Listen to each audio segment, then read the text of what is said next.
It was at this moment that he knew. He fucked up.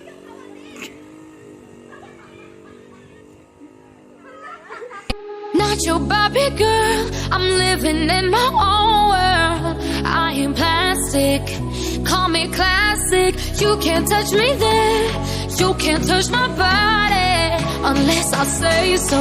Ain't your Barbie, no. Pull up to that dream house, God gate hills now. How much do you like this? Welcome to my bedroom.